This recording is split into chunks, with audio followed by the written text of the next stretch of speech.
માક્ષર સુદ પાંચમ એટલે જેને આપણે જ્ઞાન પંચમી કે સરસ્વતી માતાનો જન્મદિવસ આવું કહી શકીએ. આ પવિત્ર દિવસે શિશુવાટિકા 2ના વિદ્યાર્થીઓ કે જેમની ઉંમર 4 વર્ષ જેમણે પૂરા કર્યા છે એવા વિદ્યાર્થીઓના આપણે વિદ્યારંભ સંસ્કાર કરીએ છીએ. આજે લગભગ 180થી વધારે વિદ્યાર્થીઓ એમના માતા પિતા અથવા દાદા દાદી સાથે આવીને સવારથી 8 વાગ્યાથી લઈને લગભગ 10:30 વાગ્યા સુધીનો આ જે કાર્યક્રમ થયો વિદ્યારંભ સંસ્કારનો, તો એ કાર્યક્રમ એક સુંદર અને આધ્યાત્મિક વાતાવરણમાં આપણે દર વર્ષે આ રીતે કરીએ છીએ.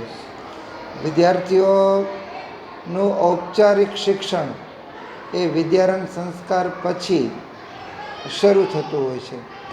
3 વર્ષે જ્યારે વિદ્યાર્થીઓ 3 વર્ષની ઉંમર પૂરી કરી અને ભણવા માટે આવે છે તો 1.5 વર્ષ આ વિદ્યાર્થીઓને અનૌપચારિક પ્રવૃત્તિ અને ક્રિયાકલાપોના આધારે ઘણા બધા વિષયોનું શિક્ષણ આપવાનો આપણે પ્રયત્ન કરીએ છીએ.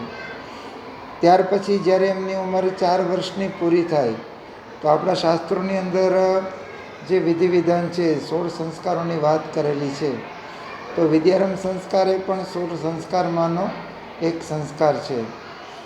જ્યારે એનું ઔપચારિક શિક્ષણ શરૂ થાય ત્યારે આપણા શાસ્ત્રોના વિધિ વિધાન પ્રમાણે એ પુસ્તકનું, પાટીનું અને શૈક્ષણિક સામગ્રીનું પૂજન કરીને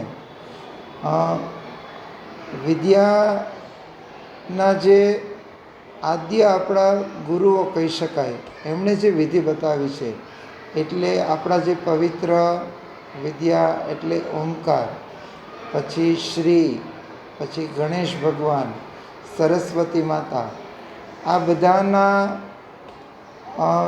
શબ્દોનું વાંચન અને એના ઉપર હાથ ફેરવી અને વિદ્યાર્થી એનું લેખન કાર્ય કરતા હોય છે.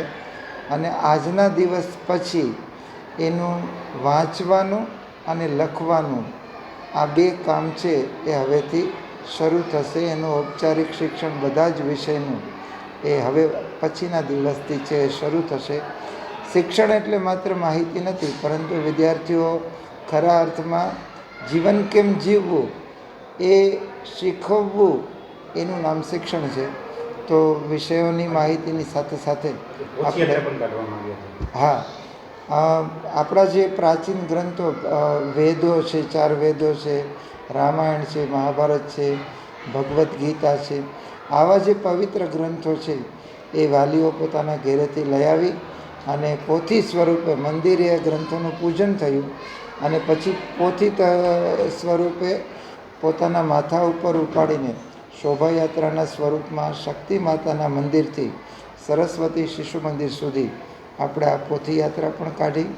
અમારા આચાર્યોએ માતાના પગનું પૂજન કરીને વિદ્યાલયની અંદર એમનું સ્વાગત કર્યું વિધિવત, ગ્રંથોનું, માતાઓનું, બાળકોનું, અને ત્યાર પછી યજ્ઞ કરીને આ કાર્યક્રમને આપણે આગળ ચલાવ્યો.